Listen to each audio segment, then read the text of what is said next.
Shalom, selamat pagi kekasih-kekasih Tuhan GSKI Kana Cirebon dan pencinta suara kebenaran dimanapun kita berada. Senang bisa kembali berjumpa dan berkumpul bersama-sama untuk kita beribadah. Mari kita siapkan hati kita, walaupun mungkin saudara semua ada di rumah, tapi baiklah kita sungguh-sungguh memuji menyembah Tuhan. Baiklah kita sungguh-sungguh memuliakan nama Tuhan. Baiklah kita siapkan hati kita untuk menerima anugerah dan kasih karunia Tuhan pagi hari ini. Mari kita siapkan hati kita semua. Bapa, dimanapun kami berada dan kami percaya Bapa mengurapi kami. Kami siap Bapa untuk melakukan apa yang menjadi tugas, apa yang menjadi kehendak Bapa atas kami. Dimanapun setiap anak-anak-Mu berada bersama-sama beribadah, kami percaya Bapa pun hadir di tempat di mana kami berada. Terima kasih Bapa, kami merindukan Engkau. Kami merindukan Engkau Tuhan, dan kami siapkan hati kami. Terima kasih Tuhan Yesus, Engkau sungguh baik ya Bapa.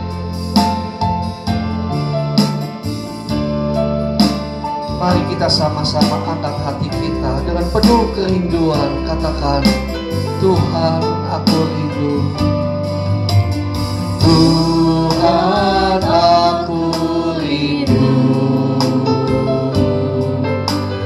Tuhan aku siap. Penuhi aku dengan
di tempat dimanapun kami berada ya Bapa. Tuhan aku tanpa kehadiran-Mu, apa yang kami lakukan sia-sia.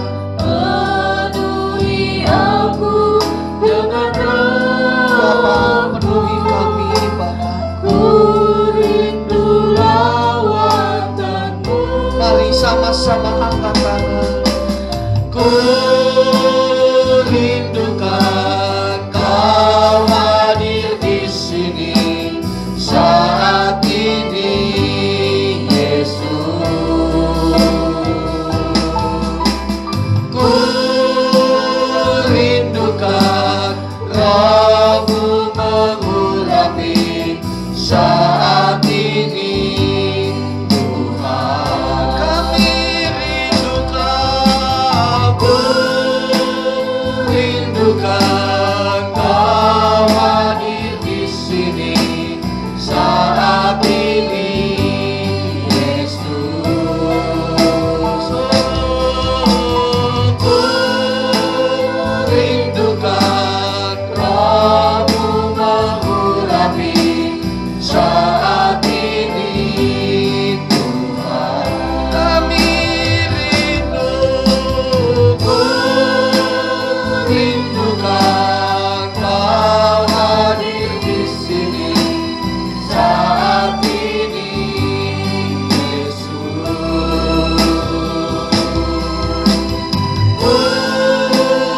rindukan Roh-Mu mengurapi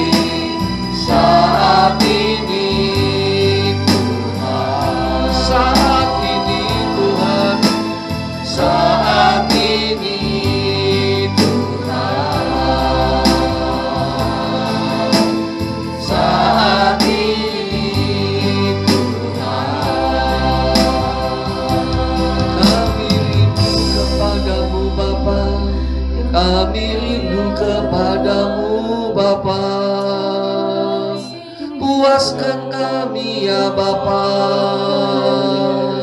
Haleluya.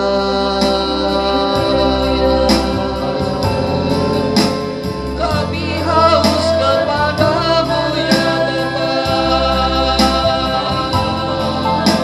Kami merindukan kehadiran-Mu. Puaskanlah kami Bapa. Aku mengasihi-Mu. Haleluya. Haleluya.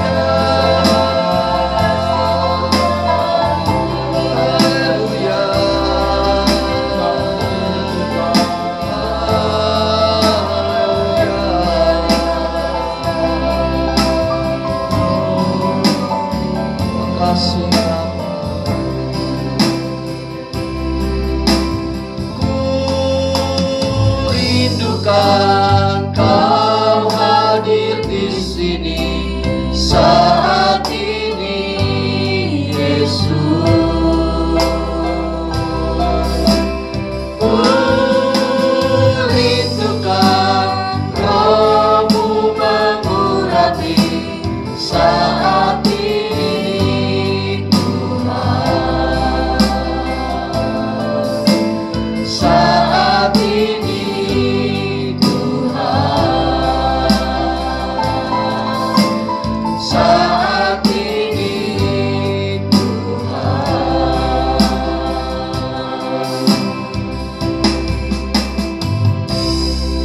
Kami siap Bapa memuji, menyembah dan memuliakan Engkau. Kami siap ya Bapa. Kekudusan-Mu melingkupi kami. Di dalam nama Putra Tunggal Bapa kami berdoa. Amin. Shalom, saudara-saudara yang dikasihi oleh Tuhan Yesus Kristus. Saat ini kita akan datang kepada Tuhan. Kita beri yang terbaik. Kita akan menyenangkan hatinya Tuhan. Kita akan nyanyikan pujian. Saat ini ku datang lagi. Percaya bahwa Tuhan selalu akan hadir di tengah-tengah pujian kita. Dan semua jemaat yang ada di tempat lain, kita akan bangkit berdiri. Ya, di rumah semua bangkit berdiri. Kita akan nyanyikan pujian yang ini dengan sungguh-sungguh.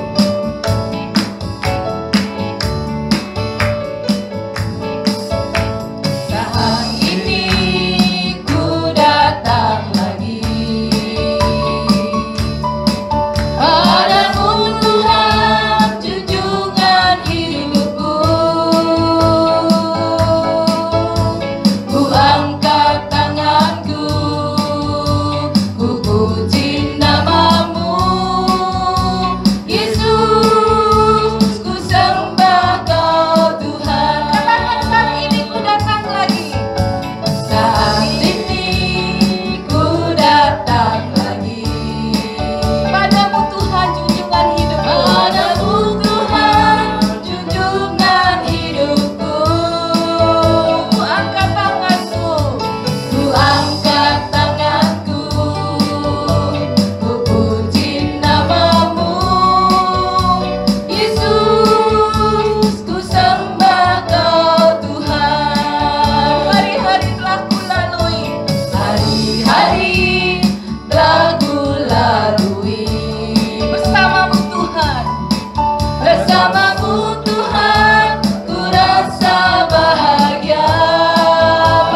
Haleluya. Bapak Ibu tetap semangat ya. Kita tetap bersuka cita pada saat pagi hari ini. Kita akan menari buat Tuhan Yesus seperti Daud yang menari pada saat pagi hari ini bersama-sama dengan kita. Bila Roh Allah ada di dalamku. Haleluya Yesus. Roh Allah ada di dalamku, ku kan menari seperti Daud menari. Bila Roh Allah ada di dalamku, ku kan menari seperti Daud menari. Ku kan menari, ku kan menari, ku kan menari seperti Daud menari. Ku kan menari, ku kan menari, ku kan menari seperti Daud menari. Bila Roh Allah ada, bila Roh Allah ada di dalamku, ku kan menari seperti Daud menari. Bila Roh Allah ada di dalamku, ku kan menari seperti Daud menari. Ku kan menari, ku kan menari, ku kan menari seperti Daud menari. Ku kan menari, ku kan menari, ku kan menari, ku kan menari. Ku kan menari, ku kan menari, ku kan menari seperti Daud menari. Amin. Ku kan menari, ku kan menari, ku kan. Katakan sekali lagi, ku kan menari. Haleluya. Ku kan menari, ku kan menari, ku kan menari seperti Daud menari. Haleluya. Ku kan menari, ku kan menari seperti Daud menari. Nyanyi bagi Dia lagu baru, nyanyi bagi Dia seluruh bumi. Nyanyi bagi Dia lagu baru, nyanyi bagi Dia seluruh bumi. Nyanyi bagi Dia lagu baru, amin. Nyanyi bagi Dia seluruh bumi. Nyanyi bagi Dia lagu baru, nyanyi bagi Dia seluruh bumi. Allah besar dan layak dipuji, Allah besar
memuji, memuliakan Engkau ya Tuhan. Bapak Ibu, saya jemput umat Tuhan untuk berdiri.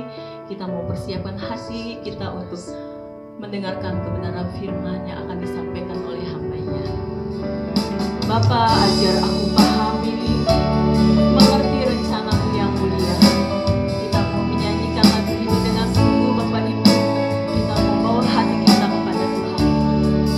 Bapa, ajar aku pahami rencana-Mu yang mulia. Amin Tuhan. Haleluya.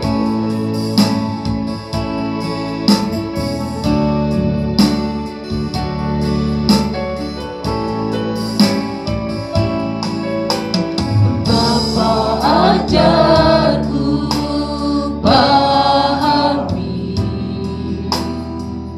rencana mulia.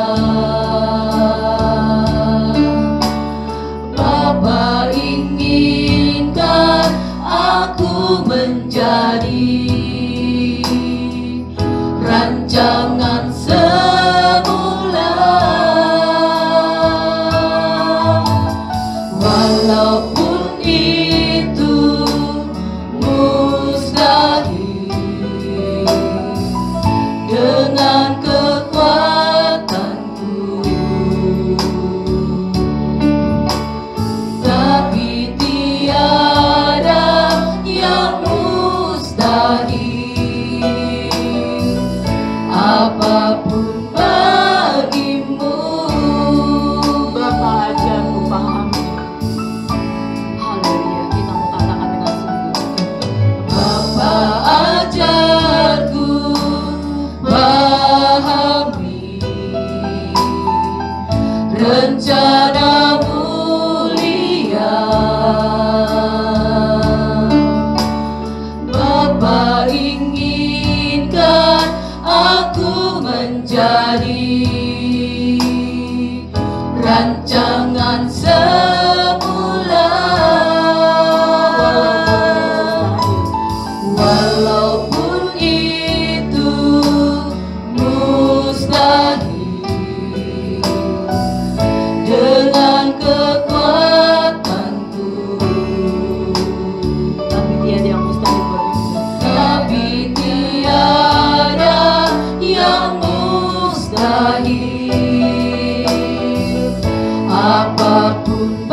kami mau terus berjuang masuk melalui pintu yang sesak itu Tuhan, sehingga pada akhirnya kami menjadi sempurna seperti Bapa, serupa dengan Yesus. Terima kasih Bapa, terima kasih. Sungguh besar kasih dan anugerah yang Bapa berikan bagi kami. Bapa, urapi hamba-Mu, urapi anak-Mu ini, mampukan Tuhan untuk menyampaikan apa yang menjadi kebenaran-Mu. Kutundukkan segala sesuatunya di bawah kaki-Mu ya Tuhan Yesus, dan hikmat-Mu yang turun. Di dalam nama Putra Tunggal Bapa kami berdoa. Amin. Silahkan duduk saudara kasih di dalam Tuhan. Shalom, selamat pagi. Ya, kita bersyukur kalau hari ini kembali kita bisa menghadap pertemuan raya. Aku bersyukur juga kalau hari ini kita diberikan kekuatan dan kesehatan. Dan biarlah setiap kita semua tetap ada di dalam kasih karunia Bapa. Suatu hari ini saya ingin menyampaikan firman Tuhan dengan judul respon. Firman Tuhan diambil di dalam ayat Matius pasal yang ke-13. Matius pasal yang ke-13 ayat yang ke-23. Kita tahu semua, saudaraku, ayat-ayat ini pengajaran Tuhan Yesus tentang perumpamaan tentang penabur. Nah, perumpamaan yang kita baca sudah tidak asing lagi, ya. Saudaraku, sering kali disampaikan, sering kali kita dengar tentang perumpamaan ini. Tapi sangat disayangkan, saudaraku, kasih di dalam Tuhan, seringkali penafsiran atau konteks di dalam perumpamaan di dalam penabur ini salah mengerti, bahkan tidak sesuai dengan maksud atau arti yang sesungguhnya. Sehingga terjadi banyak orang gagal paham mengenai perumpamaan yang Tuhan Yesus sampaikan. Banyak orang menggunakan ayat-ayat ini hanya untuk kepentingan diri sendiri. Seolah-olah kita harus menabur dan kita pasti menuai. Dan hukum ini memang pasti, pasti akan terjadi. Siapapun, bukan hanya anak Tuhan saja. Barang siapa menabur, pasti menuai. Tetapi sangat disayangkan perumpamaan ini sebetulnya tidak menuju kepada hal-hal yang demikian. Kalau kita baca dengan sungguh-sungguh teliti dan telaah perumpamaan ini, maka sesungguhnya perumpamaan ini Yesus sedang mengajar tentang bagaimana respon seseorang. Ya, respon seseorang. Nah, cerita ini demikian, saudara. Ya, di dalam cerita ini dikatakan ada seorang penabur yang akan menabur benih. Lalu sebagian benih jatuh di pinggir jalan, sebagian benih lagi jatuh di tanah yang berbatu-batu, sebagian benih lagi jatuh di tengah semak duri, dan sebagian benih lagi jatuh di tanah yang baik. Nah, saudara, perhatikan baik-baik. Di dalam perumpamaan ini yang disebutkan bahwa ada penabur, bukan kita yang menabur, tetapi ada penabur. Nah, suatu ada hal yang sangat unik. Ada hal yang sangat unik di dalam perumpamaan ini. Kenapa saya sangat tertarik dengan perumpamaan ini dan saya berusaha untuk minta hikmat, minta Tuhan mengajar tentang perumpamaan ini.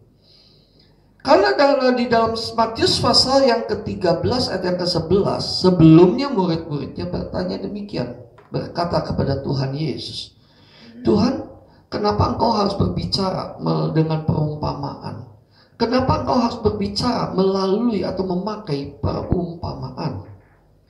Yesus menjawab di dalam Matius pasal yang ke-13 ayat yang ke-11, demikianlah, jawab Yesus, kepadamu diberi karunia untuk mengetahui rahasia kerajaan surga, tetapi kepada mereka tidak. Nah, saudaraku kasih di dalam Tuhan, perumpamaan ini sebetulnya ada satu rahasia kerajaan Allah Ada satu rahasia kerajaan sorga. Dan melalui perumpamaan ini sebetulnya terfokus kepada kerajaan sorga. Banyak dari kita hanya berpikir bahwa perumpamaan ini kita hanya memberi, ya, dengan sejumlah uang, lalu kita bisa menuntut Allah, ya, dengan berlipat kali ganda, 30, 60 sampai 100 kali ganda. Bahkan ada beberapa tahun yang lalu, ada seorang yang berkata begini, Pak Hermawan, kalau Pak Hermawan mau memberi, Pak Hermawan harus memberi di tanah yang baik. Maka pasti Pak Hermawan akan menuai. Waktu itu saya mengatakan, oh iya, amin. Dan saya percaya itu terjadi. Tetapi setelah saya telah ini, saudaraku, ini sangat berbeda ya, jauh dari arti yang sesungguhnya. Sangat berbeda. Dan kalau saudara menangkap ini, firman yang disampaikan ini, saudaraku, maka kita akan mengerti rahasia kerajaan surga. Dan sebetulnya dengan gamblang Tuhan Yesus sudah menjelaskan itu. Ya, gamblang sekali waktu murid-muridnya bertanya, kenapa Tuhan berbicara melalui perumpamaan? Waktu Yesus berjawab, kepadamu diberikan karunia untuk mengetahui rahasia kerajaan surga, tetapi kepada mereka tidak. Bahkan Yesus katakan, walaupun mereka memiliki mata, tapi mereka tidak melihat. Walaupun mereka memiliki telinga, tetapi mereka tidak mendengar. So, pengertian ini seharusnya kita tangkap dengan sungguh-sungguh. Karena Tuhan sebetulnya mau mengajarkan kepada kita. Terutama kepada murid-muridnya. Karena kalau ada rahasia yang akan Tuhan sampaikan, itu Tuhan kumpulkan. Tuhan kumpulkan murid-muridnya. Dan Tuhan ajarkan kepada mereka apa yang dimaksud dengan tanah, apa yang dimaksud dengan benih, dan siapa yang menabur, dan bagaimana menuai. Nah, saudaraku, kalau kita belajar tentang ini sangat luar biasa memang. Apa yang dimaksud oleh tanah? Tanah itu adalah hati. Bukan berarti suatu kalau dikatakan kalau engkau mau menabur, kasih ke gereja, kasih ke pelayanan, maka engkau akan menuai. Saudaraku, ini tidak bicara sama sekali tentang hal harta benda, hal yang duniawi. Karena Tuhan sendiri berkata, tanah itu maksudnya adalah hati. Lalu benih itu adalah firman. Jadi tidak ada hubungannya dengan uang, tidak ada hubungannya dengan pemberian harta duniawi atau hal-hal yang duniawi. Karena benih itu adalah firman. Dan siapakah yang menabur? Sebagai penabur itu adalah Tuhan. Tuhan sendiri yang menabur, karena firman yang ditabur oleh Tuhan. Oleh sebab itu, saya tidak katakan bahwa menabur dan menuai, maka barang siapa menabur pasti menuai. Enggak, saudaraku. Di dalam ayat ini boleh saya katakan disebut dengan ditabur dan menuai. Bukan menabur dan menuai. Kenapa? Karena yang menabur bukan diri kita, tetapi yang menabur itu pihak ketiga, dan kita hanya menerima. Jadi intinya adalah ditabur dan menuai. So, sesungguhnya kita tuh hanya sebagai perantara saja. Untuk supaya kita mengerti tentang kebenaran ini dan bagaimana supaya kita berbuah-buah banyak. Dan untuk kata berbuah pun minggu depan saya akan sampaikan dengan sambungan khotbah hari ini. Karena berbuah pun kan seringkali banyak salah mengerti tentang berbuah, sehingga dengan mudah kita bisa menuntut Tuhan. Oh Tuhan, aku kan sudah memberi, maka engkau wajib, seolah-olah seperti itu, engkau wajib mengembalikan 30, 60, 100 kali ganda. Di dalam ayat ini tidak ada bicara tentang kewajiban. Kalau boleh dikatakan hal yang lain, saudaraku, di sini ada prinsip, saudaraku, ownership atau stewardship. Ini ada prinsip itu.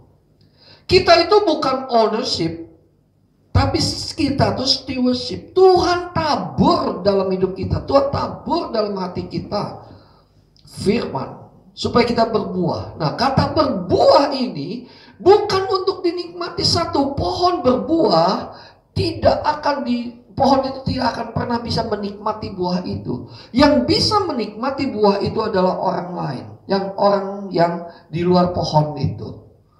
Demikian juga kalau kita berbuah, kalau kita benar-benar mau sebagai stewardship dipakai oleh Tuhan untuk memancarkan kasih Tuhan. Makanya saya selalu berdoa dan selalu saya bicara kepada teman-teman saya selalu bicara banyak orang, jadilah kita alat peraganya Tuhan. Jadilah kita role model untuk orang lain. Seperti Paulus katakan bahwa ikutilah teladanku. Tuhan mau juga kita menjadi hamba yang bisa dipercaya, saudara. Melalui hukum tabur tuai ini, bahwa Bapa yang menabur dan kita harus menuai, dan menuai Bapa yang menabur kita menuai, saudara, dan kita harus berbuah. Dan buah itu bukan untuk dinikmati sendiri, buah itu bisa dirasakan oleh orang lain. Nah, saudaraku, cerita ini sebetulnya paralel juga dengan perumpamaan tentang talenta. Ada yang diberikan 5 talenta, ada yang diberikan 2 talenta, ada yang diberikan 1 talenta.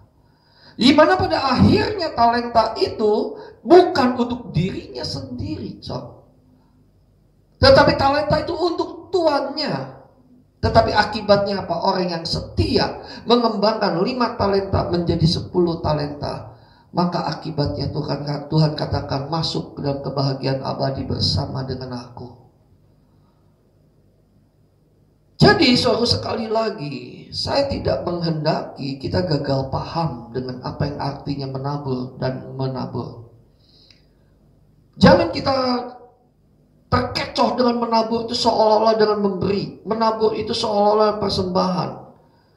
Saudaraku, saya percaya itu terjadi, saya percaya, tetapi firman Tuhan ini tidak fokus kepada hal yang demikian. Saya percaya, saudara, karena semua orang yang belajar untuk memberi pasti juga akan menuai. Tapi kita tidak bisa menuntut itu. Karena hal yang terpenting ini adalah bagaimana Allah menaburkan firman dan kita harus menuai. Dan kita harus berbuah sesuai dengan firman itu. Oleh sebab itu, saudaraku, 4 jenis tanah yang ditulis di dalam perumpamaan tersebut sebetulnya memiliki arti bagaimana respon kita terhadap firman Tuhan. Apa yang menjadi respon kita terhadap firman Tuhan? Saudara kasih dalam Tuhan, saya tekankan sekali lagi. Respon menentukan apakah kita berbuah atau tidak. Respon itu sangat menentukan apakah kita berbuah atau tidak. Jangan kita hanya menuntut kepada Tuhan. Jangan kita hanya meminta-minta kepada Tuhan dengan dalih, Tuhan, aku kan sudah memberi. Tuhan, aku kan sudah melakukan firman. Melakukan firman yang seperti apa? Nah, 4 macam respon manusia terhadap firman Tuhan ini yang digambarkan oleh Tuhan Yesus di dalam perumpamaan tentang penabur ini, saudaraku, ini merupakan gambaran kita. Ya, ini merupakan gambaran kita. Oleh sebab itu, mari kita belajar pada pagi hari ini. Bagaimana hati kita, kondisi hati kita, saudaraku. Kita tidak bisa menganggap bahwa kondisi hati kita, oh saya tanah yang subur, oh saya tanah yang berbatu-batu. Tidak seperti itu. Ya, saudara boleh punya anggapan seperti itu, tetapi yang akan menentukan pada akhirnya adalah sudah belum kita berbuah, sudah belum hidup kita bisa dinikmati oleh orang lain, sudah belum hidup kita bisa betul-betul menjadi berkat untuk orang lain. Jangan hanya sekedar kita hanya berdoa lalu kita minta berbuah dan seolah-olah buah itu kita makan, buah itu untuk diri kita, lalu untuk ambisi, untuk hawa nafsu kita sendiri. Lalu dengan doa persembahan, Tuhan aku kan sudah menabur, Tuhan aku kan sudah memberi, sekarang bagianmu ya Tuhan, kembalikan 30, 60, 100 kali ganda. Kadang-kadang kita punya hati yang bengkok di hadapan Tuhan. Seringkali kita memiliki hati yang tidak lurus di hadapan Tuhan. Karena pada saat kita memberi, kita kadang menuntut kepada Tuhan. Nah, mari hari ini kita akan belajar. Kita akan belajar 4 respon manusia melalui kebenaran firman ini, melalui perumpamaan yang Tuhan Yesus sampaikan. 4 respon. Respon yang pertama itu adalah tidak mengerti. Matius 13 ayat yang ke-19. Matius 19 ayat yang ke-19, Matius 13 ayat yang ke-19, demikian firman Tuhan. Kepada setiap orang yang mendengar firman tentang kerajaan sorga, tetapi tidak mengertinya, datanglah si jahat dan merampas yang ditaburkan dalam hati orang itu. Itulah benih yang ditaburkan di pinggir jalan. Saudaraku kasih di dalam Tuhan, siapa sih yang salah? Kalau saya waktu membaca ayat ini, siapa yang salah? Ada benih jatuh di tengah jalan, lalu dimakan oleh burung atau hilang oleh angin dan sebagainya. Waktu pada saat Tuhan menjelaskan ini, bahwa kepada orang yang mendengar firman tentang kerajaan surga, tetapi tidak mengertinya. Jadi sebetulnya siapa yang salah? Kalau saya perhatikan di sini, tetap yang salah ada respon manusia terhadap firman Tuhan. Dikatakan tetapi tidak mengerti. Saudaraku, banyak orang pasti untuk menerima pertama kali mungkin tidak mengerti.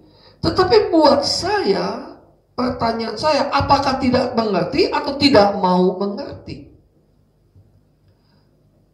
Tidak mengerti atau tidak mau mengerti.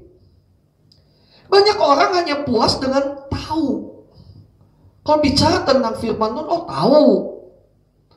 Tetapi tidak mau mengerti. Apa sih bedanya tahu sama mengerti? Tahu ya hanya sekedar tahu saja. Tapi kalau mengerti itu menyimak, merenungkan, lalu melakukan. Banyak orang Kristen hanya mendengar firman itu, firman yang ditaburkan itu, saudara, hanya sekedar agamawi saja. Hanya sekedar agamawi saja. Apalagi kalau sudah pembicaranya ngantuk, atau mungkin pembicaranya sih bagus, tapi kalau sudah membangun benteng dan berkata, aduh itu pendetanya dari dulu gue udah sebel sama orang itu, soalnya gak akan pernah bisa menerima firman itu. Dan firman itu yang sebetulnya Tuhan berikan, Tuhan tabur dalam hati kita, yang seharusnya bertumbuh dan berbuah, lalu dicuri oleh si jahat. Sehingga banyak orang Kristen, suaku, walaupun rajin ke gereja, rajin berdoa, rajin baca Alkitab, rajin ke persekutuan, mungkin setiap hari mendengar firman, tetapi tingkah lakunya pasti tidak akan pernah berubah kalau dia hanya tahu firman. Hanya berkata, oh itu firman bagus sekali. Lalu dia tidak mau mengerti, arti tidak mau mengerti, dia tidak mau menjalani, dia tidak mau menyimak, dia tidak mau meresapi. Sama seseorang kalau lagi makan, saudara. Pada saat seorang makan, saya berkata ini, oh ini makanan enak sekali loh. Buatnya mana enak? Saya nggak enak. Buat saya ini nggak enak. Setelah diselidiki, kenapa dia bilang nggak enak? Karena dia tidak mengunyah. Karena dia tidak merasakan bagaimana nikmatnya makanan itu. Begitu dia makan, gigit telan. Makan, gigit telannya gimana bisa nikmat. Beberapa waktu lalu, waktu saya sakit gigi, saya begitu makan. Saya nggak punya nafsu untuk makan, karena sakit gigi, karena nggak bisa kunyah. Begitu makan, walaupun istri saya mau masak makanan yang paling saya suka, yang saya sukai dan enak, yang biasanya saya kalau makan itu banyak, tetapi itu kali itu karena sakit gigi saya makan hanya kunyah sedikit telan, dan saya katakan, aduh saya nggak bisa makan.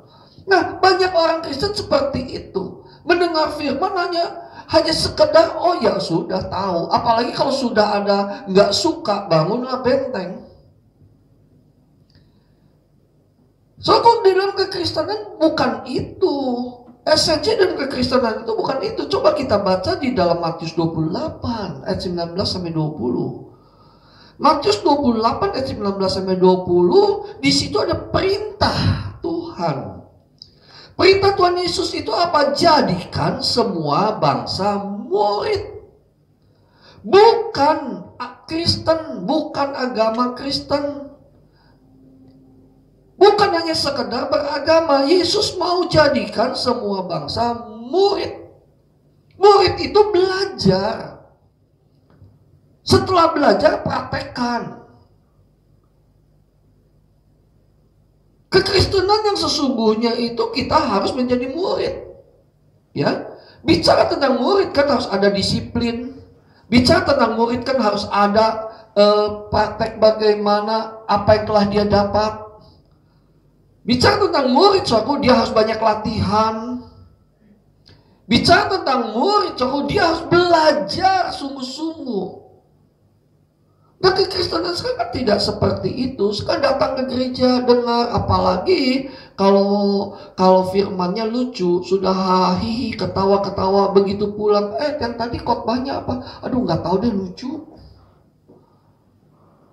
Lalu firmannya atau mungkin firmannya bagus. Apa tadi firmannya? Aduh, lupa sih, tapi bagus. Apa bagus itu apa? Orang yang mengerti pasti akan belajar. Orang yang mau mengerti. Nah, saya lihat respon yang pertama tidak mengerti karena dia tidak mau mengerti. Responnya hanya, ya sudah, aku tahu. Ya sudah, apalagi kalau sudah ayat yang biasa, oh udah tahu itu, nggak usah dengar juga sudah tahu. Ya, seorang penonton sepak bola biasanya lebih pandai daripada pemain sepak bola. Demikian juga seorang penonton, penonton yang khotbah itu biasa lebih pandai menghakimi, menilai. Padahal setiap firman yang ditaburkan oleh Tuhan, firman yang murni itu perlu kita pelajari. Apalagi firman itu, saudaraku, benar mengandung harta yang luar biasa. Makanya begitu kita tidak mengerti, mudah sekali lupa, langsung diambil, dicuri oleh si jahat. Dan kita tidak akan pernah berubah. Kekristenan menjadi dari dulu sama-sama saja. Tidak ada perubahan. Hanya sesaat saja dengar tetapi tidak mau belajar lagi. Di rumah tidak lagi mau merenungkan lagi. Selalu saya berbicara kalau membaca firman itu ada 4M. Yang pertama membaca. Yang kedua merenungkan. Yang ketiga melakukan. Yang keempat membagikan. Dari dulu saya selalu berkata baca firman bukan hanya sekedar baca. Karena mendengar firman itu bukan hanya pada saat kita mendengar khotbah pendeta, tetapi pada saat kita merenungkan firman Alkitab yang kita baca. Pada saat kita baca, benar kita sudah membaca, setelah membaca baru benar kita merenungkan. Nah, orang yang tidak mengerti hanya membaca saja. Ya membaca aja, tidak mau menyelidiki atau tidak mau merenungkan. Kalau makannya tidak mau dikunyah. Setelah itu mempraktekkan, lalu membagikan kembali. Nah, itu berbuah. So, aku kasih di dalam Tuhan. Mari kita kalau hari ini, Pak, saya kalau nggak ngerti gimana? Doa. Sudah harus cari. Banyak orang, Pak, gimana nggak ngerti? Ya udahlah, nggak ngerti bukan bagian saya. Ya sudah, kalau nggak ngerti ya sudah, nggak bisa. Kalau sudah nggak ngerti, jangan sampai dicuri firman itu. Kalau sudah nggak mengerti, cari terus berdoa Tuhan. Dan saya percaya Tuhan pasti akan memberikan pengertian itu. Pasti. Asal kita tulus di hadapan Tuhan. Tuhan, aku nggak mengerti. Tuhan akan ajar kita. Soalnya Tuhan bisa berbicara melalui apapun juga. Saya banyak sekali hal yang tidak mengerti. Tapi pada saat saya berdoa, Tuhan, aku nggak mengerti. Mungkin Tuhan jawab 1-2 minggu kemudian, 1 bulan, bahkan Tuhan bisa jawab 1-2 tahun yang akan datang. Pernah saya seperti itu, saudara. Tapi saya tetap kata Tuhan, aku nggak ngerti Tuhan. Tapi satu kali Tuhan pasti jawab, pasti. Karena Tuhan suka dan senang kepada anak-anaknya yang haus akan kebenaran, yang mau untuk belajar. Ya, yang pertama ya saudaraku, jangan sampai tidak mengerti. Yuk, respon firman Tuhan ini kita harus mengerti. Mungkin banyak hal yang menjadi buat kita asing. Aduh, terlalu berat. Aduh, ini bahasanya terlalu berat. Atau mungkin ada bahasa-bahasa asing terlalu berat. Mungkin saudara nggak perlu mendetil bahasa asing. Tapi saudara, minimal Tuhan aku nggak ngerti ini apa Tuhan, tentang kelahiran baru itu apa, firman ini apa Tuhan, bertobat itu apa ya Tuhan, dosa itu apa ya Tuhan. Kalau saudara mau merenungkan dengan sungguh-sungguh, rahasia kerajaan surga itu ada di situ. Rahasia kerajaan surga itu ada di situ. Dan kita akan menjadi orang Kristen yang akan menjadi sempurna seperti Bapa, serupa dengan Kristus. Tapi kalau orang Kristen yang hanya sekedar beragama, ya sudah. Merasa ke gereja, ya puas. Ya khotbah pendeta apa? Nggak tahu. Baca Alkitab juga malas. Apalagi suruh baca Alkitab mungkin di rumah. Malas. Tidak pernah baca. Nah, sekarang mau bagaimana kita bisa berbuah? Bagaimana kita bisa tahu tentang kerajaan surga? Selalu Tuhan bilang tentang kerajaan surga itu ada satu rahasia yang pasti akan disingkapkan. Asal kita mau mengerti. Kalau tidak mengerti, cari untuk kita mengerti. Ya. Respon yang kedua yang di dalam Matius pasal yang ke-13 ayat yang ke-20 sampai 21. Matius 13 ayat yang ke-20 sampai 21. Demikianlah firman Tuhan. Benih yang ditaburkan di tanah yang berbatu-batu ialah orang yang mendengar firman itu, perhatikan, dan segera menerimanya dengan gembira. Tetapi ia tidak berakar dan tahan sebentar saja. Apabila datang penindasan atau penganiayaan karena firman itu, orang itu pun segera murtad. Saudaraku, perhatikan respon yang kedua ini adalah segera menerima, sama menerima dengan gembira. Orang yang mendengar segera menerima, dia gembira. Kalau yang tidak mengerti tadi, ya sudah, dia dengar nggak ngerti tanpa respon apa-apa, pokoknya nggak ngerti, ya sudah, ya udah nggak ngerti dan tidak mau belajar. Tapi respon yang kedua itu adalah dia menerima dengan, wah ini loh Tuhan. Kenapa saudaraku? Kenapa orang yang seperti itu disebut tidak berakar dan tahan sebentar saja? Disebut apabila datang penindasan atau penganiayaan karena firman itu, orang itu pun segera murtad. Nah, kenapa ini bisa begitu, saudaraku? Kenapa? Kenapa bisa demikian? Karena biasanya orang yang menerima firman dengan sukacita segera, karena sebetulnya firman itu diterima sebetulnya pada saat dia sedang mengalami pergumulan, pada saat dia sedang mengalami masalah, atau pada saat dia sedang berdoa, bergumul sesuatu, maka firman itu sepertinya sesuai dengan pergumulan dia, sesuai dengan keinginan dia. Lalu, wah Tuhan, haleluya, Tuhan jawab melalui firman ini dengan sukacita. Tetapi perhatikan, paling 1-2 jam. Setelah itu, ya sudah. Atau tidak 1-2 jam, begitu mengingat lagi masalah, begitu ada lagi masalah, begitu ada lagi penindasan, lalu kita katakan seolah firman itu tidak ada apa-apanya. Oh Tuhan, kok begini ya? Kok yang tadi diucapkan tidak sesuai dengan kenyataan aku ya Tuhan? Padahal saudaraku, firman itu pada saat kita terima, walaupun memang firman itu mungkin diterima sesuai dengan pergumulan dan keinginannya, tetapi ingat itu harus berakar. Nah, akar daripada firman itu, dan firman itu kalau mau sampai ke dalam dan sampai menghidupi kita, itu melalui masalah, melalui pergumulan. Dan kita seringkali pada saat menerima firman seolah-olah semua otomatis menjadi beres. Oh tidak. Itu perlu proses. Itu perlu proses. Tekanan, penindasan atau penganiayaan, ya, itu sarana kita sebetulnya untuk supaya firman itu menjadi subur. Kalau boleh dikatakan adalah penindasan, penganiayaan, atau mungkin masalah apapun, itu merupakan pupuk. Itu pupuk supaya firman itu bertumbuh dan berbuah. Nah, respon ini penting, saudara. Kita jangan hanya berespon sukacita saja. Saya berulang kali, saya juga, waduh Tuhan bicara melalui Alkitab. Waktu saya membaca, wah dengan sukacita. Tapi saya juga sering melakukan seperti ini. Begitu ada penindasan rasanya, benar nggak ya Tuhan, janji Tuhan? Benar ya, sekarang saya nggak mau demikian. Saya mau berespon dengan baik. Saya mau berespon dengan baik. Kalau ada firman Tuhan yang keluar, kalau ada firman Tuhan yang Tuhan akan pakai, ya Tuhan pakai untuk supaya firman itu bertumbuh di dalam hidup saya. Pada saat penganiayaan, penindasan, saya sekarang hanya berkata, Tuhan terima kasih, ini menjadi pupuk buat saya.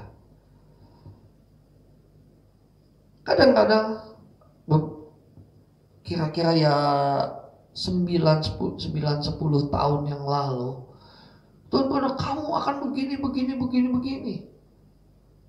Kita terima, wah ini jawaban Tuhan. Tapi kenyataannya, kita sering mempertanyakan. Tetapi sekarang saya tidak akan pernah mempertanyakan itu lagi. Karena firman itu pasti ya dan amin. Tapi seringkali kita, saudaraku, yang merasa bahwa begitu menerima gembira tapi tidak berakar. Begitu masalah datang, kita langsung kecewa sama Tuhan. Saudaraku, kita harus belajar yuk. Masalah dan penindasan itu bukan untuk menghancurkan tanaman kita. Firman yang akan bertumbuh dalam hati kita. Tetapi penindasan itu pupuk sehingga kita makin bertumbuh dewasa, makin berbuah banyak dan lebat. Ya, respon yang kedua, segera memahami dengan gembira. Saudaraku, boleh saudaraku memahami dengan gembira, tetapi pada saat penindasan atau penganiayaan karena firman itu, saudara harus tetap kuat, gembira. Gembira di sini harus tetap konsisten. Tetap konsisten. Ya, jangan menjadi kecewa. Banyak orang murtad di situ. Banyak orang saudaraku. Oh, ikut Tuhan itu damai loh. Enak loh. Ikut Tuhan apalagi kalau sudah pemberitaannya salah, sudah menerima berita yang salah. Ikut Yesus ya, kalau udah ikut Yesus pasti kamu diberkati. Ikut Yesus ya, kalau ikut Yesus kamu pasti mengalami mujizat. Ikut Yesus ya, ikut Yesus pasti mengalami sukacita. Oh, banyak orang saudaraku. Banyak orang. Saya pernah melihat satu video seorang tokoh. So, dia bertobat dan kesaksian dia sangat luar biasa. Kesaksian dia sampai dia bertemu Yesus dan sampai dia bilang sukacita. Tetapi tidak lama, tidak sampai 1 tahun, saya mendengar dia murtad kembali. Bahkan menjadi salah satu penganiaya orang Kristen. So, kok ini terjadi? Karena dia tidak tahan. Karena banyak orang. Nah, ini berita ini juga mesti hati-hati. Firman yang benar itu harus ditaburkan. Bukan firman yang abal-abal. Pada saat kita mendengar firman yang benar, saudaraku, maka kita harus sungguh-sungguh bahwa apapun penganiayaan yang datang tidak akan menjadi masalah. Ada beberapa yang datang, Pak, saya mau menjadi orang Kristen. Saya selalu ngomong begini. Udah bertahun-tahun saya ngomong begini. Kamu harus siap jadi orang Kristen. Jadi orang Kristen itu gak enak. Siap mengalami masalah, siap mengalami penganiayaan. Kalau kamu sudah mendengar, apalagi mungkin kamu mendengar di dalam mimpi, mungkin kamu lagi mendengar dari orang lain, apapun ceritanya kamu mau menjadi orang Kristen karena punya pengalaman mendengar firman, selalu bertahan di dalam penganiayaan. Dan firman itu akan bertumbuh, berbuah. Ya. Yang ketiga, respon yang ketiga, Matius 13 ayat yang ke-22. Matius 13 ayat yang ke-22, demikian firman Tuhan, yang ditaburkan di tengah semak duri ialah orang yang mendengar firman itu, lalu kekhawatiran dunia ini dan tipu daya kekayaan menghimpit firman itu, sehingga tidak berbuah. Saudara, harus bisa dibedakan antara mendengar dan mendengarkan. Ya. Yang ketiga hanya mendengar. Itu responnya mendengar. Ya. Mendengar tetapi tidak mau melakukan. Apalagi kalau sudah tidak sesuai dengan apa yang menjadi harapan dia. Kalau hari-hari ini kita sering mendengar bahwa orang Kristen pasti diberkati dan menjadi Kristen harus diberkati.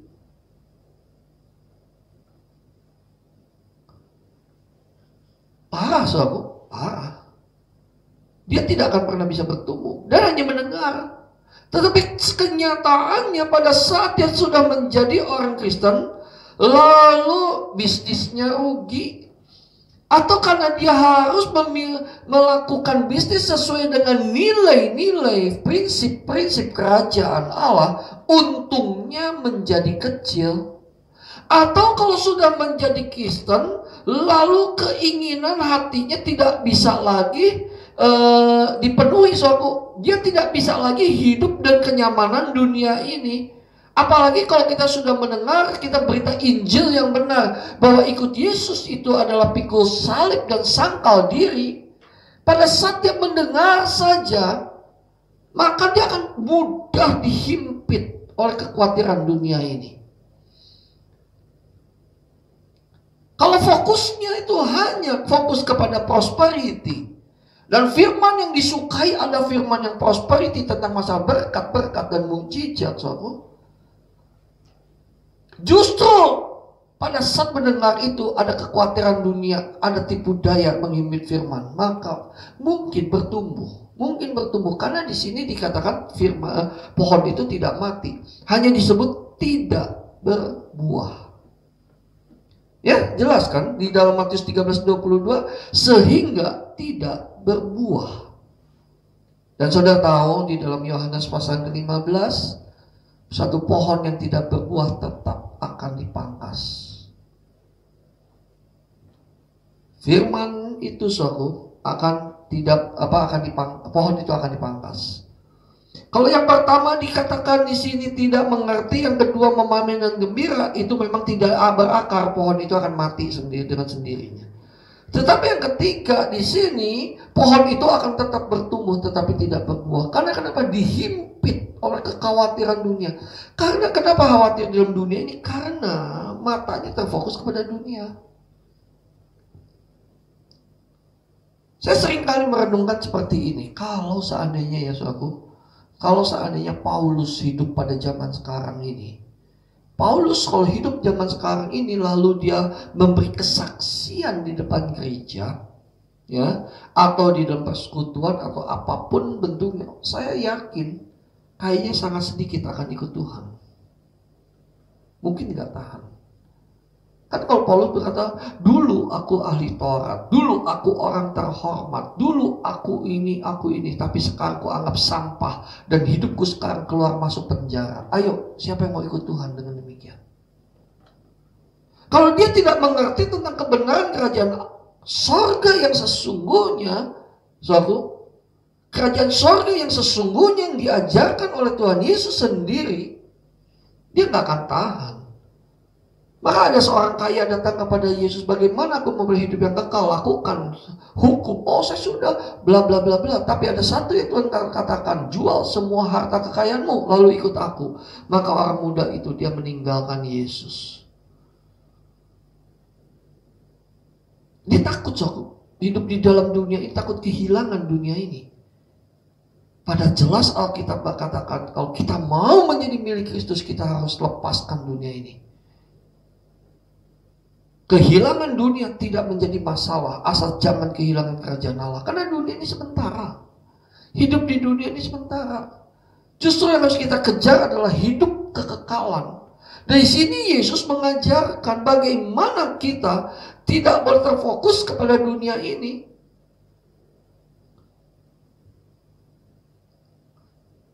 Lebih menguntungkan ikut Tuhan. Walaupun dunia berkata itu rugi. Memang yang melakukan prinsip firman Tuhan itu belum tentu enak untuk dunia ini. Kita harus melepaskan dunia ini. Kita tahu tidak boleh bersandar kepada kenyamanan dunia ini. Kita suka kepada dunia ini. Apalagi kalau sudah ada tipu daya kekayaan. Waduh. Makanya Alkitab bilang, sukar orang kaya masuk surga. Bukan tidak mungkin, bukan tidak mungkin. Dan bukan berarti saya tidak suka kepada orang kaya atau saya tidak mau kaya. Saya juga. Tetapi kembali kalau Tuhan memberkati, tetap fokus kita hanya kepada Tuhan. Saya tidak lagi mau mengejar kekayaan. Yang saya mau kejar adalah masalah saya adalah satu Tuhan. Masalah saya bukan dunia ini. Dan saya harus berani berkata, dunia ini akan hilang lenyap. Hal yang terpenting dalam dunia ini gak ada apa-apanya dibandingkan dengan kekekalan yang Tuhan akan nyatakan. Penderitaan yang kita alami tidak ada artinya apa-apa dengan kemuliaan Tuhan yang Tuhan akan berikan pada kita. Itu yang ketiga, saudara, mendengar. Kita harus mendengarkan, kita harus mempraktekkan, kita harus melakukan. Pada saat kita mendengar firman, saudara, lakukan. Ada konsekuensi. Saya katakan apapun juga pada saat kita mau melakukan firman, ada konsekuensi. Ada. Barang siapa mau dikasihi Allah pasti dibenci oleh dunia. Barang siapa mengasihi dunia, kita menjadikan diri kita musuh Allah. Konsekuensi kan?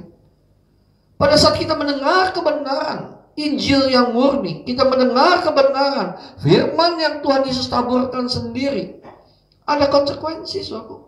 Ada konsekuensi. Tetapi percaya konsekuensi yang Tuhan berikan juga pada saat kita melakukan kebenaran firman Tuhan, kita akan masuk ke dalam langit baru, bumi yang baru. Saudaraku, mari, apakah kita menjadi orang yang hanya mendengar atau mendengarkan? Nah, hal yang keempat, respon yang keempat, yaitu Matius 13 ayat yang ke-23. Yang ditaburkan di tanah yang baik ialah orang yang mendengar firman itu dan mengerti. Dan karena itu ia berbuah. Ada yang 100 kali lipat, ada yang 60 kali lipat, ada yang 30 kali lipat. Nah, inilah yang keempat, respon orang mendengar firman. Pada saat firman itu ditabur, respon yang keempat adalah baru ini, mendengarkan. Mendengarkan itu memiliki arti mendengar dan mengerti. Ditambah lagi melakukan. Orang mengerti pasti mau melakukan.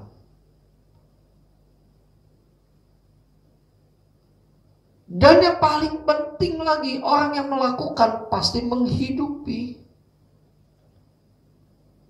Nah, inilah yang menjadi respon yang keempat yang Tuhan ajarkan. Nah, kita harus memiliki hati yang subur, tanah yang subur, hati kita yang baik.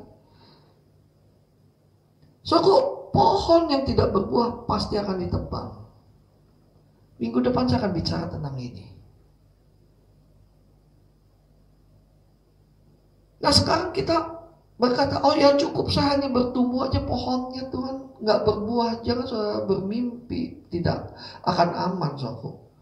Justru yang tidak berbuah akan dipotong. Nah, saudaraku, masalah yang berbuah kembali adalah bagaimana kita benar-benar bisa dipercaya oleh Tuhan untuk menyatakan kebenaran itu melalui hidup kita. Sekali lagi, kita bukan ownership, but stewardship.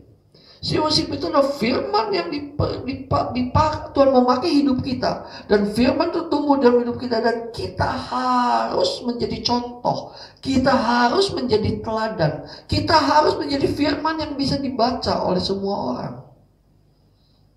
Hidup kita itu firman yang dibaca oleh semua orang, saudara. Hidup kita itu menjadi teladan, menjadi alat peraganya Allah. Luar biasa. Luar biasa. Sekarang saya mau bertanya kepada saudara semua hari ini.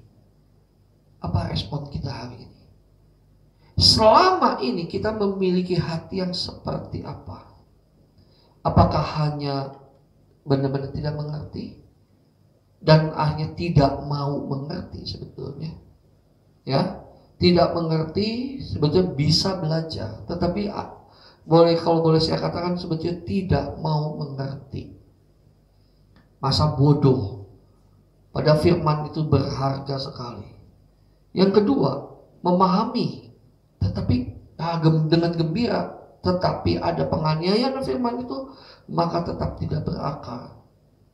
Atau yang ketiga, mendengar saja, Pohon itu akan tetap tumbuh, tetapi tidak akan berbuah. Karena kenapa? Dihimpit oleh kekhawatiran dunia ini. Karena kenapa? Fokusnya tetap hanya kepada dunia. Sehingga terus diliputi oleh kekhawatiran dunia. Dunia tidak akan pernah memberikan kepuasan, saudara. Dan dunia akan terus memberikan kekhawatiran. Seperti sekarang kekhawatiran demi kekhawatiran itu terus dinyatakan oleh dunia. Saudara, hidup di dunia ini tragis, betul-betul tragis, aku. Ya, kita diperhadapkan pada sekarang dengan pandemi COVID-19 ini. Di berbagai daerah sudah mulai merah lagi, aku. Di Eropa terjadi gelombang ketiga COVID ini. Ada beberapa daerah yang sudah lockdown lagi.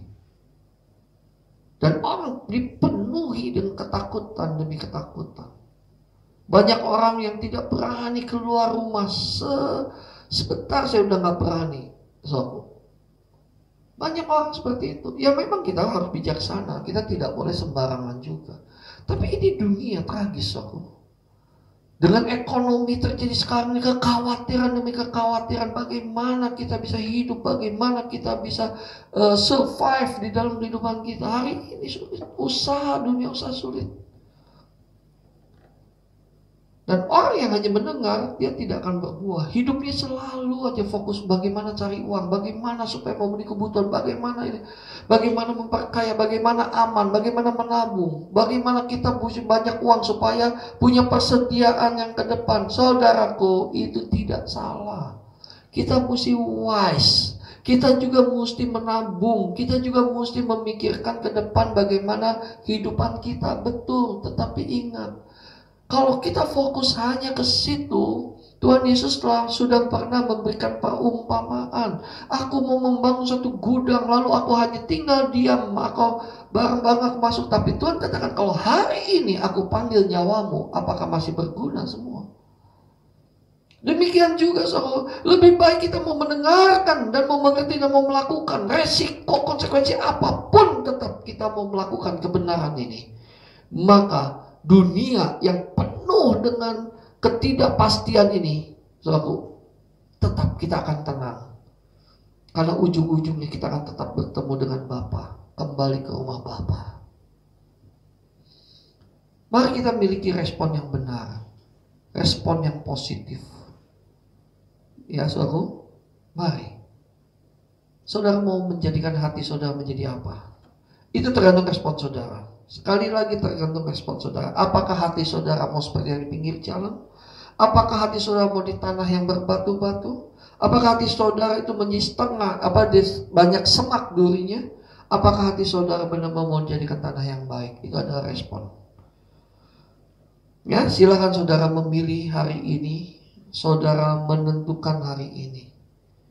Ingat, saudara, respon saudara menentukan ke depan. Respon saudara menentukan apakah saudara berbuah atau tidak. Respon saudara akan menentukan kehidupan yang akan datang. Biarlah firman pada pagi hari ini kita benar-benar diberkati dan kita benar-benar mau berubah. Dimanapun saat ini kita berada, tundukkan kepala yuk. Tundukkan kepala semua, taruh tangan saudara di dada. Dan katakan di hadapan Tuhan saat ini, aku mau hatiku menjadi tanah yang subur ya Bapa. Aku mau menjadikan hatiku tanah yang subur. Siapkan hati saudara. Sebentar kita akan masuk di dalam perjamuan kudus juga, saudaraku. Saudara siapkan, boleh biskuit, boleh roti, apapun. Dan boleh saudaraku anggur atau Fanta atau air putih sekalipun, kalau tidak ada nggak apa-apa. Tapi siapkan hati kita saat ini. Siapkan hati kita saat ini. Dan saya percaya firman hari ini akan menguji kita. Kita akan memiliki respon yang seperti apa. Saudara mau memiliki respon yang seperti apa pada saat mendengar firman pada pagi hari ini. Mari setiap kita tundukkan kepala. Setiap kita tundukkan kepala. Saat ini biarlah Tuhan berbicara kepada kita semua. Biarlah saat ini Tuhan berbicara jauh di dalam lubuk hati saudara. Pada saat saudara mendengar firman, hati saudara mau menjadi seperti apa? Kita akan belajar juga soal hidup kita harus berbuah. Kita harus belajar bahwa hidup kita harus berbuah. Bapa, tolong kami Tuhan. Kami mau memiliki respon yang benar Bapa. Tolong kami Bapa. Firman yang ditaburkan pagi hari ini pun kami mau berespon dengan positif. Kami mau menjadikan hati kami menjadi tanah yang subur. Kalau sebentar kami akan masuk ke perjamuan kudus Bapa. Biarlah setiap kami juga mempersiapkan hati kami. Kami mau terus Tuhan mengenang kebaikan-Mu, di mana Bapa telah mengirimkan anak-Mu, putra-Mu yang tunggal ke dalam dunia ini, supaya kami tidak binasa, supaya kami beroleh keselamatan itu.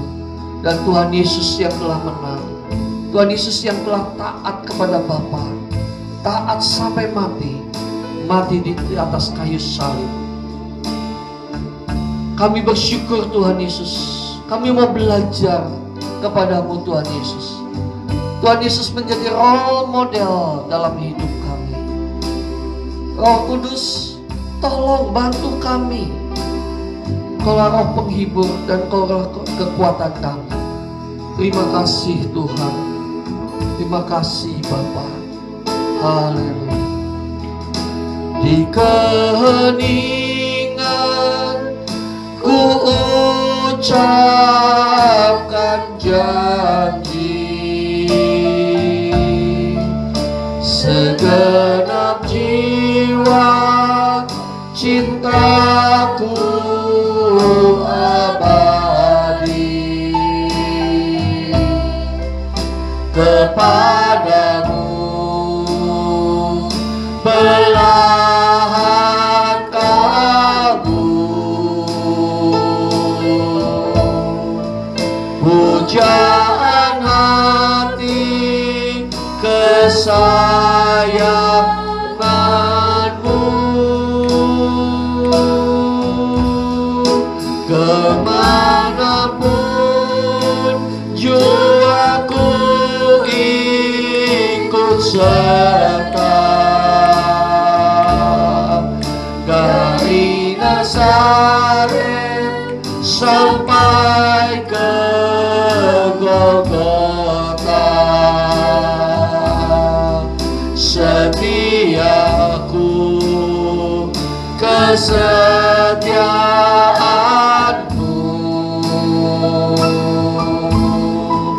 berpadu indah di hati Bapa. Bila waktu ini, bila waktu ini cepat berlalu, bersamamu di awan-awan, ku pandang mesra wajah agungmu, puaskan kerinduanku. Musikkan pujian dengan Roh. 2000 tahun yang lalu, pada suatu malam sebelum Yesus disalib,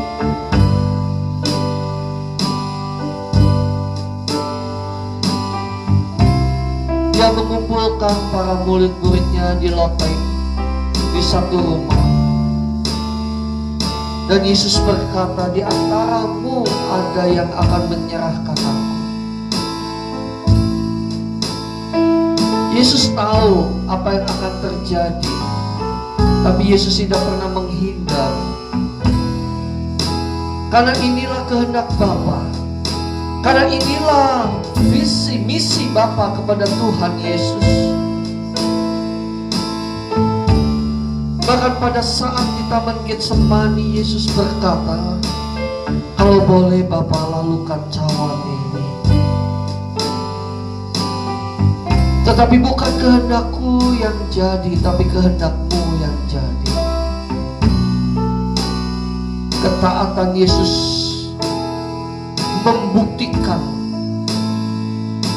bahwa Dia layak menjadi Tuhan dan Raja. Ketaatan Yesus menjadikan kita diselamatkan, dikembalikannya kita kepada rancangan Allah semula.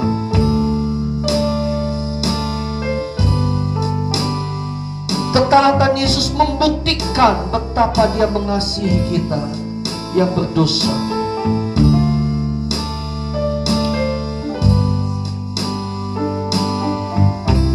Tuhan, terima kasih.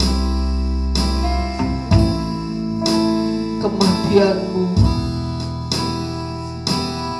membuktikan betapa Engkau mengasihi kami, betapa Engkau mengasihi aku.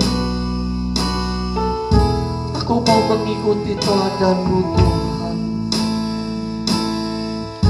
Aku mau mengikuti apa yang telah Engkau lakukan. Aku mau belajar kepadamu ya Tuhan Yesus. Aku mau mengikuti jejak-jejak-Mu, Tuhan Yesus. Terima kasih. Terima kasih. Sungguh Engkau baik, Tuhan. Sungguh Engkau baik, Bapa.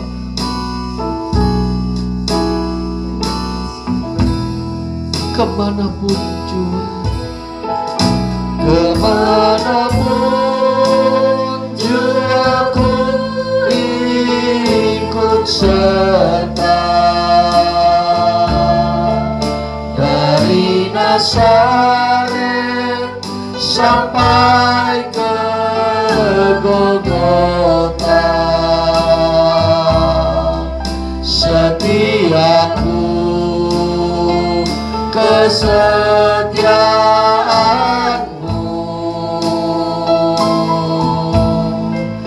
berpadu indah di hati Bapa. Sekali lagi, kemanapun jua, aku mau mengikut-Mu, Tuhan. Aku mau ikut-Mu, Tuhan, kemanapun jua. Aku mau mengikuti jejak-jejak-Mu, Tuhan. Haleluya. Benar, Tuhan.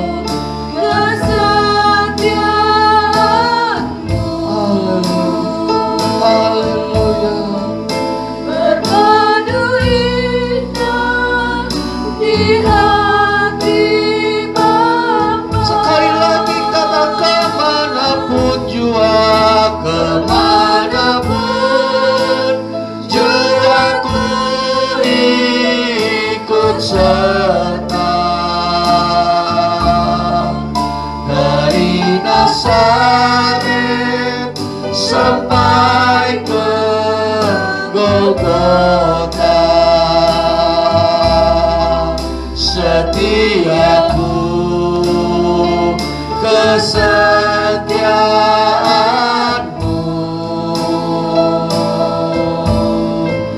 berpadu indah di hati Bapa.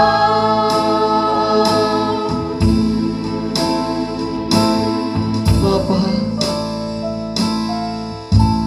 melalui roti dan anggur ini,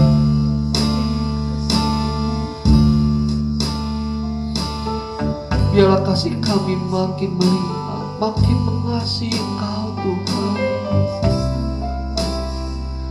Melalui roti dan anggur ini kami diingatkan betapa kasih-Mu atas kami. Terima kasih Bapa. Terima kasih Bapa. Mari angkat roti di tangan kanan kita tinggi-tinggi. Sebab apa yang telah kuteruskan kepadamu telah aku terima dari Tuhan, yaitu bahwa Tuhan Yesus pada malam waktu Ia diserahkan mengambil roti, dan sesudah itu Ia mengucap syukur atasnya, lalu memecah-mecahkannya dan berkata, inilah tubuhku yang diserahkan bagi kamu. Perbuatlah ini menjadi peringatan akan aku. Aku percaya Tuhan bahwa roti yang aku pecahkan ini adalah persekutuan dengan tubuh. Engkau hidup di dalam aku dan aku hidup di dalam Engkau. Dan hidupku bukannya aku lagi, melainkan Kristus yang di dalamku. Yang percaya katakan amin. Mari kita makan di dalam nama Tuhan Yesus.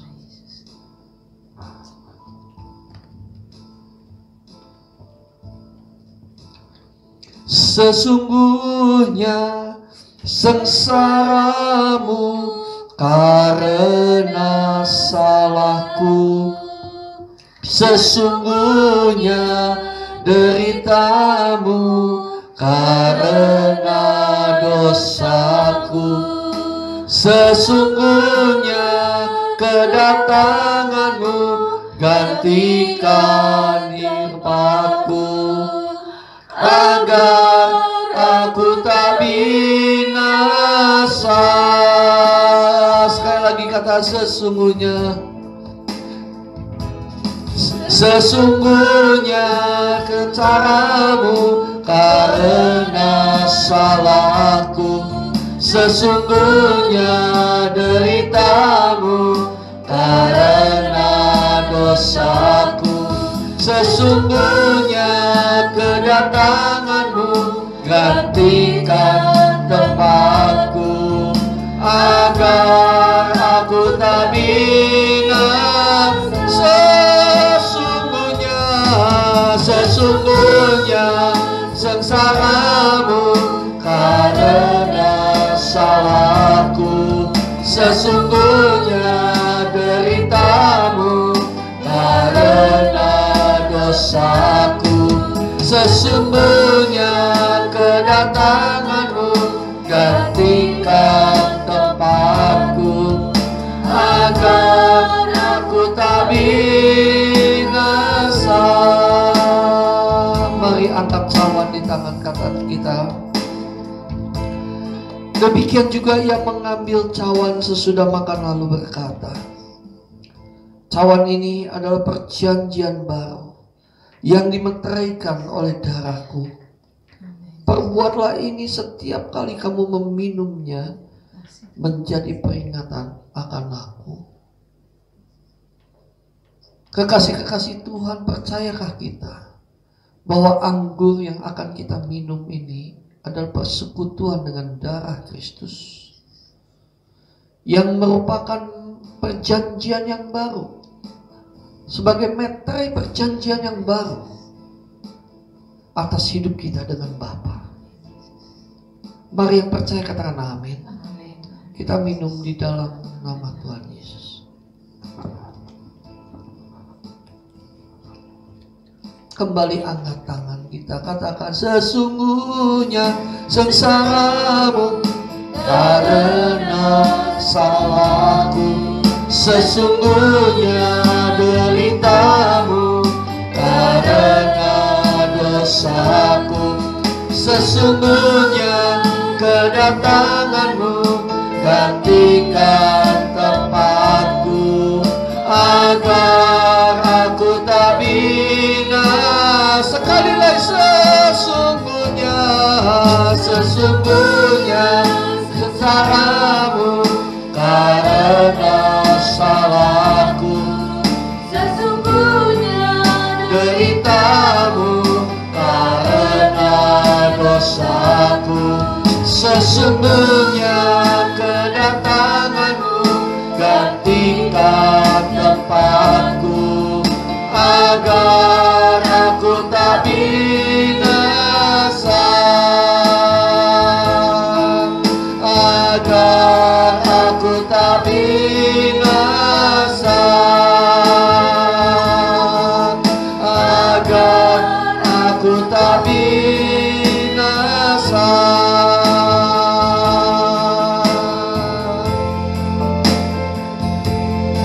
Bapa, kami bersyukur Tuhan untuk pertemuan raya pada hari ini. Terima kasih untuk perjamuan kudus-Mu Tuhan.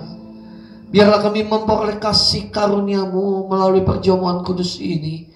Yang sakit disembuhkan. Ya kami juga percaya Tuhan, segala masalah apapun kami percaya kami bisa lalui itu semua bersama dengan Engkau Tuhan Yesus. Terima kasih Tuhan. Biarlah firman-Mu berakar, bertumbuh dan berbuah dalam hidup kami. Hati kami mau jadikan tanah yang subur. Terima kasih Bapa. Dimanapun anak-anak-Mu berada, kami percaya mereka akan diberkati oleh Engkau. Dan kami akan mengangkat tangan kami. Kekasih-kekasih Tuhan, terimalah anugerah kasih karunia dan damai sejahtera Allah yang melampaui segala akal turun atas kita semua. Biarlah kasih karunia daripada Tuhan Yesus Kristus dan persekutuan yang indah dan manis daripada Roh Kudus menyertai kita mulai pada saat sekarang ini sampai keserupaan Kristus nyata dalam hidup kita, bahkan sampai selama-lamanya. Bersama-sama katakan amin. Tuhan Yesus memberkati saudaraku. Dan dengan demikian selesai pertemuan raya untuk hari ini. Kita berjumpa kembali minggu depan. Tuhan Yesus memberkati. Shalom.